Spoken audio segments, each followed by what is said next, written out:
Hola, soy Manuel Redondo y esto es Fe y Cerebro. Este es el segundo vídeo que hago de una serie en la cual demuestro la Trinidad desde el Antiguo Testamento. En el vídeo de hoy me voy a enfocar en Génesis capítulo 22, versículos del 1 al 19, que es cuando Dios le dice a Abraham que sacrifique a su hijo Isaac. Y lo voy a hacer de tal forma que voy a desmantelar el Islam, pero también a judíos no cristianos que se oponen a Jesús y a la Trinidad, como por ejemplo el youtuber Filosofía Judía, del cual algunos de vosotros ya me habéis hablado. Y además esto lo voy a hacer en tres partes. En la primera parte voy a desmantelar la idea de que Ismael es el hijo sacrificado, que es lo que claman los musulmanes. En la segunda parte voy a demostrar que la Trinidad está en línea con lo que enseña el pasaje que voy a demostrar hoy. Y en la tercera parte voy a demostrar que este texto tiene su culminación y cumplimiento en la persona de Jesús. Y ahora sí, voy a la primera parte. El hijo sacrificado es Isaac y no Ismael. Para los cristianos y para los judíos esto no tiene ningún problema, porque ambos leemos Génesis de la misma forma. De hecho, leemos el mismo libro de Génesis. Y cuando leemos Génesis 22, versículo 2, leemos lo siguiente. Y Dios dijo: toma ahora tu hijo, tu único, a quien amas, a Isaac, y ve a la tierra de Moria, y ofrécelo allí en holocausto sobre uno de los montes que yo te diré. No hay duda, es Isaac. No obstante, los musulmanes dicen que no es Isaac, sino Ismael. ¿Pero en qué se basan para decir eso? Pues en algo que aparece en el mismo versículo 2, la idea de hijo único. Nosotros vemos escrito que ese hijo único es Isaac, pero ¿qué dicen los musulmanes al respecto? Pues básicamente que algunos escribas corrompieron las escrituras y pusieron Isaac en vez de Ismael. Sin embargo, el Corán no dice nada al respecto. Los musulmanes dicen que el término hijo único hace justicia a Ismael, porque Ismael fue el primero en nacer. Pero Ismael ya no vivía con Abraham desde hacía tiempo. En el capítulo anterior, Agar e Ismael dejan el hogar de Abraham, así que Isaac es el único hijo que vive con Abraham. Es más, el Corán, además de la Biblia, reconoce que Isaac es el hijo de la promesa y que nació por milagro de Dios, no como Ismael. Esto lo puedes ver en los textos que pongo aquí abajo y en descripción. Además, el Corán reconoce que Dios ordenó a Abraham sacrificar a su hijo único, pero no especifica el nombre. Esto lo puedes ver en la narrativa que está en Corán, capítulo 37, versículos que van del 99 al 106. En esta porción del Corán, aunque habla del evento del que estoy hablando, nunca menciona el nombre del hijo para el sacrificio. Lo que sí se ve es que en los versículos que siguen al 106, Isaac está mencionado, pero nunca Ismael. Lo triste es que algunas traducciones del Corán ponen notas de a pie de página explicando que Ismael es el sacrificado, aunque no salga su nombre, y sí el de Isaac. Y la pregunta del millón: ¿por qué es que el Corán no tiene ningún versículo que diga explícitamente que el hijo del sacrificio iba a ser Ismael y no Isaac? Porque esto no fue ningún tema de discusión en los inicios del Islam. Esto fue un argumento que apareció a posteriori. ¿Y por qué es algo que se tuvo que cambiar o que los propios musulmanes cambiaron de opinión? Bien, porque Muhammad clamó venir en línea de los ismaelitas y también dijo que de los ismaelitas nacería una religión nueva que Dios haría, es decir, el Islam, y de esto podéis informaros más clicando en el vídeo que pongo aquí arriba. Pero claro, si no pongo evidencias es solo una suposición y no más. No te preocupes, hay evidencias. Verás, el más que respetado historiador musulmán del siglo IX, Al-Tabari, dijo que hubo disputas entre los musulmanes de su tiempo sobre quién fue el hijo de Abraham que iba a ser supuestamente sacrificado, si Ismael o Isaac. Y Al-Tabari mismo dijo que había buenos argumentos para cualquiera de los dos, aunque al parecer Isaac era mejor candidato. Es más, esto lo confirma luego más claramente y dice que es en base a lo que yo mismo estoy diciendo en este vídeo, que Ismael no aparece en el Corán, pero Isaac sí, y es Isaac el hijo que debía ser supuestamente sacrificado, porque Isaac es el hijo de la bendición por la obediencia de Abraham, según Corán, capítulo 37, versículos que van a partir del 107.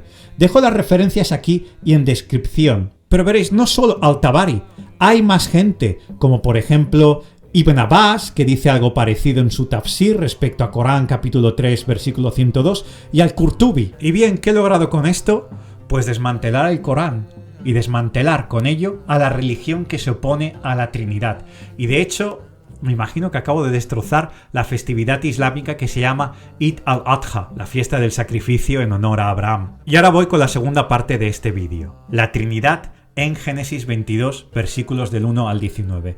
No voy a leer todos los versículos porque eso ocuparía mucho tiempo, pero sí que te recomiendo que tengas una Biblia contigo o que bien leas el texto después de ver este vídeo. Y ahora sí, voy a leer los dos primeros versículos de Génesis 22. Aconteció que después de estas cosas, Dios probó a Abraham y le dijo: Abraham, y él respondió: heme aquí. Y Dios dijo: toma ahora tu hijo, tu único, a quien amas, a Isaac, y ve a la tierra de Moria y ofrécelo allí en holocausto sobre uno de los montes que yo te diré. Bien, tres cosas a destacar de estos dos versos. Primero, el Dios que probó a Abraham es Elohim. Es como aparece escrito, no es un ángel muy poderoso ni un semidios, sino Elohim, el mismo nombre de quien crea todo y cuanto existe en Génesis 1. Segundo a destacar, Dios, es decir, Elohim, prueba a Abraham. La Biblia es clara, quien hace eso es Dios y solo Dios. Dejo referencias en descripción, pero quiero destacar las dos siguientes. La primera es en Salmo 26, versículo 2, que dice lo siguiente: examíname, oh Señor, y pruébame, escudriña mi mente y mi corazón. Y ahora la segunda que quiero que mires es Jeremías 17, versículo 10, que dice lo siguiente: yo, el Señor, escudriño el corazón, pruebo los pensamientos para dar a cada uno según sus caminos, según el fruto de sus obras. Este texto deja claro que es Yahweh quien hace eso, y precisamente por cosas como podemos ver en la vida de Abraham, más concretamente en este evento del que hablo sobre Isaac. Y tercero a destacar, Dios le dice que Isaac debe ser ofrecido como holocausto, como sacrificio. Verás, los holocaustos eran sacrificios a Dios, solo a Dios.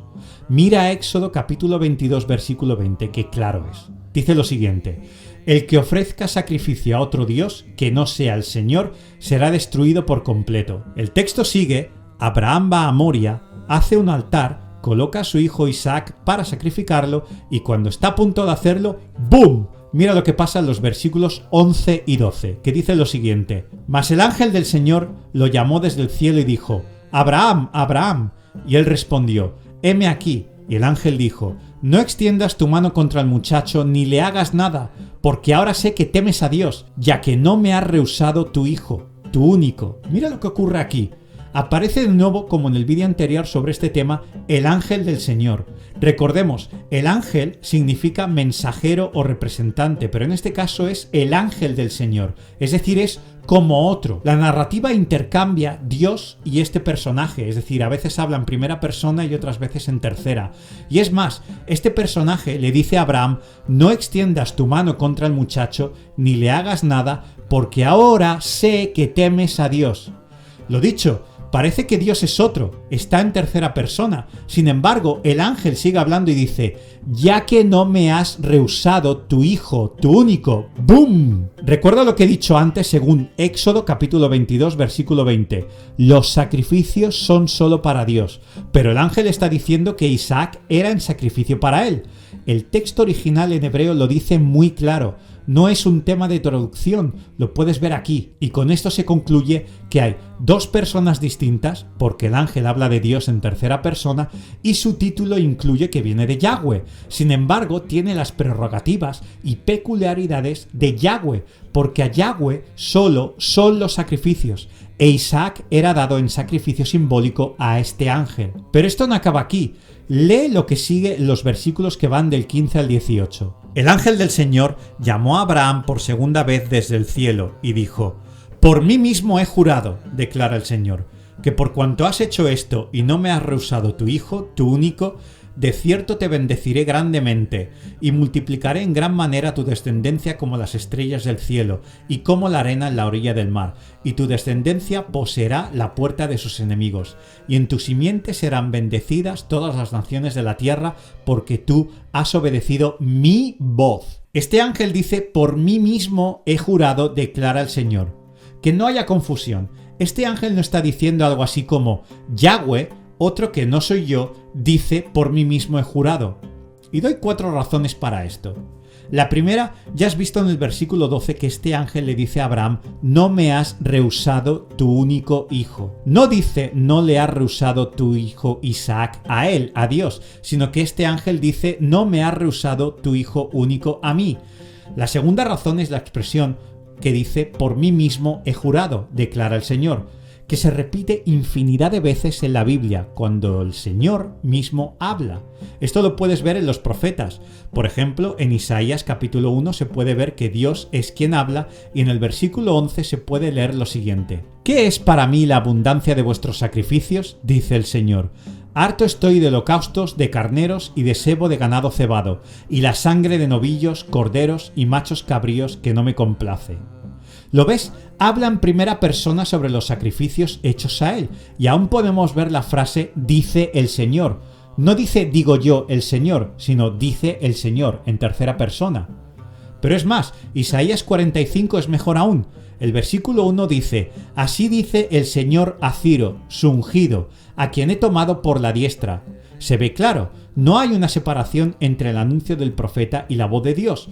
Todo es un discurso de Dios que dice así dice el Señor, y lo conecta con lo de Ciro, a quien he tomado. Aquí podemos ver una combinación de la tercera persona a la primera, siendo la misma persona la que habla y además sobre sí misma. Tercero a destacar, el discurso sigue y en el versículo 7 puedes leer a Dios diciendo: yo soy el Señor y no hay otro.